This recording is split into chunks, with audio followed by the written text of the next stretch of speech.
स्वागत है आप सभी श्रोताओं का आपके अपने चैनल स्पिरिचुअल कथा 1111 पर। आज हम लेकर आए हैं हरितालिका तीज की पौराणिक कथा, जिसे पढ़ने और सुनने मात्र से ही सभी मनोकामनाएं पूरी होती हैं।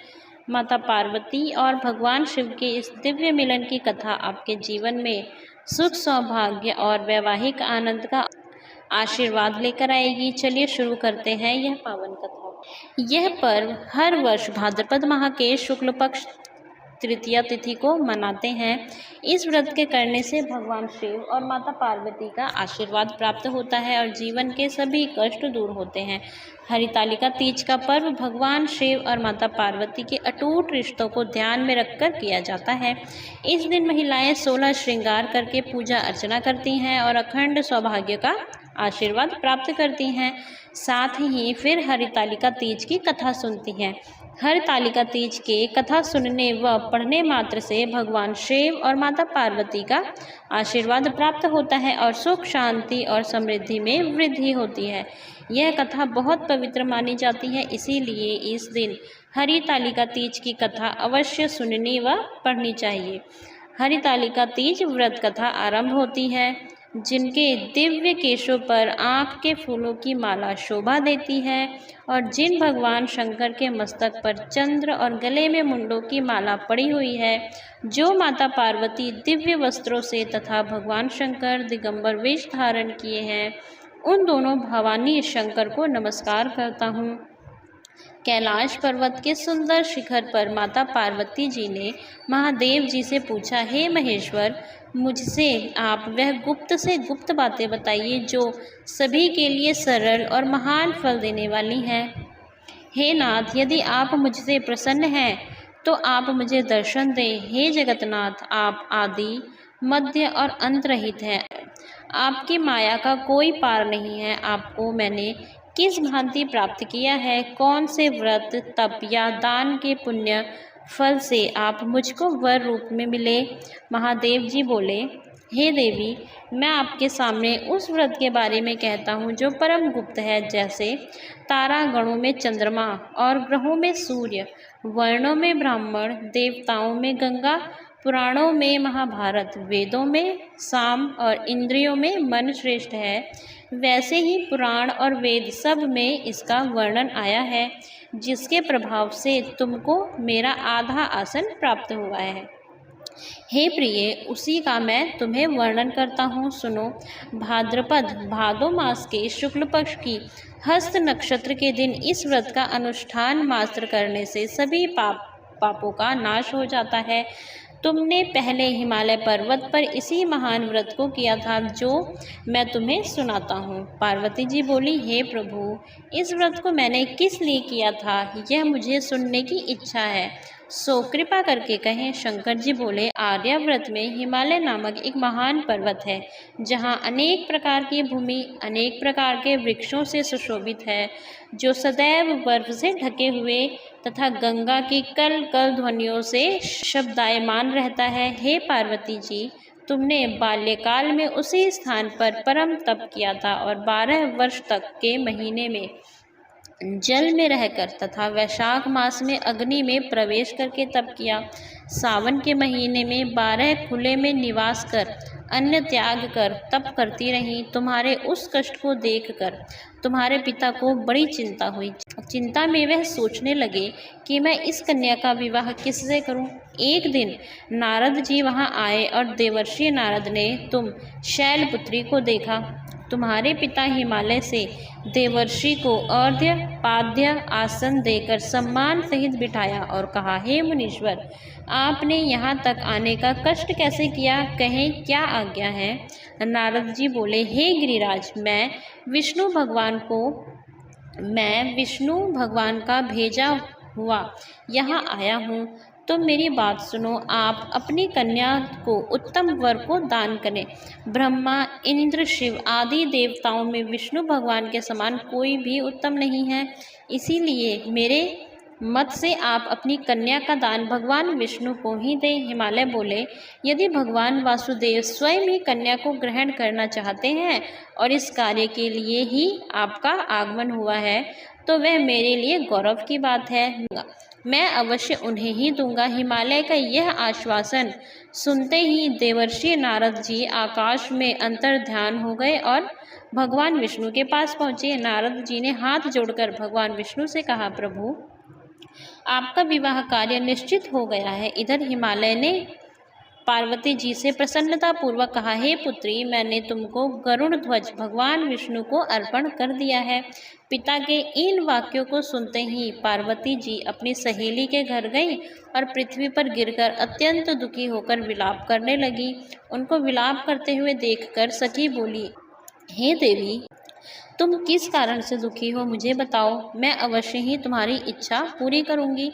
पार्वती बोली, हे सखी सुन, मेरी जो मन की अभिलाषा है सुनाती हूँ। मैं महादेव जी को वरण करना चाहती हूँ। मेरे इस कार्य को पिताजी ने बिगाड़ना चाहा है, इसीलिए मैं निस्संदेह इस शरीर का त्याग करूँगी। पार्वती जी के इन वचनों को सुनकर सखी ने कहा, हे देवी, जिस वन को तुम्हारे पिता ने न देखा हो तुम वहाँ चली जाओ। तब देवी पार्वती अपनी सखी का यह वचन सुन ऐसे ही वन को चली गई। पिता हिमालय ने उनको घर पर न पाकर सोचा कि मेरी पुत्री को कोई देव, दानव अथवा किन्नर हरण करके ले गया है। मैंने नारद जी के साथ वरण करूँगा। हाय, अब यह कैसे पूरा होगा। मैंने नारद जी को वचन दिया था कि मैं पुत्री का भगवान विष्णु के साथ वरण करूँगा। हाय, अब यह कैसे पूरा होगा। ऐसा सोचकर वे बहुत चिंतातुर हो मूर्छित हो गए।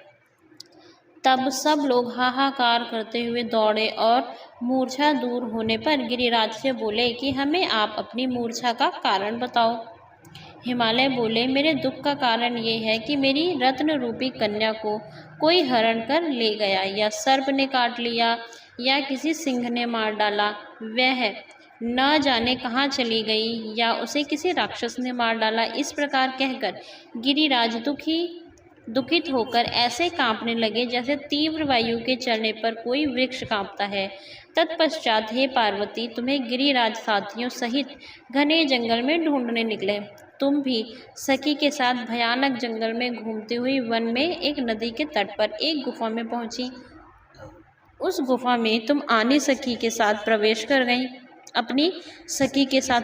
कर गई, जहां तुम अन्न जल का त्याग करके बालू का लिंग बनाकर मेरी आराधना करती रही। उस समय पर भाद्रपद मास की हस्त नक्षत्र युक्त तृतीया के दिन तुमने मेरा विधि विधान से पूजन किया तथा रात्रि को गीत गायन करते हुए जागरण किया। तुम्हारे उस महाव्रत के प्रभाव से मेरा आसन डोलने लगा। मैं उसी स्थान पर आ गया जहाँ तुम और तुम्हारी सखी दोनों थी। मैंने आकर तुमसे कहा, हे वरानने, मैं तुमसे प्रसन्न हूँ। फिर तुमने मुझसे वरदान मांगा। तब तुमने कहा कि हे देव, यदि आप मुझसे प्रसन्न हैं तो आप महादेव जी ही मेरे पति हों। मैं तथास्तु ऐसा कहकर कैलाश पर्वत को चला गया और तुमने प्रभात होते ही मेरी उस बालू की प्रतिमा को नदी में विसर्जित कर दिया। हे शुभे, तुमने वहाँ अपनी सखी सहित व्रत का पारायण किया। इतने में तुम्हारे पिता हिमवान भी तुम्हें ढूंढते ढूंढते उसी घने वन में आ पहुँचे। उस समय उन्होंने नदी के तट पर दो कन्याओं को देखा तो ये तुम्हारे पास आ गए और तुम्हें हृदय से लगाकर रोने लगे। बोले, बेटी, तुम इस सिंह व्याघ्रादि युक्त घने जंगल में क्यों चली आई। तुमने कहा, हे पिता, मैंने पहले ही अपना शरीर शंकर जी को समर्पित कर दिया था, लेकिन आपने नारद जी को कुछ और बोल दिया, इसीलिए मैं महल से चली आई। ऐसा सुनकर हिमवान ने तुमसे कहा कि मैं तुम्हारी इच्छा के विरुद्ध यह कार्य नहीं करूँगा। तब वे तुम्हें लेकर घर को आए और तुम्हारा विवाह मेरे साथ कर दिया।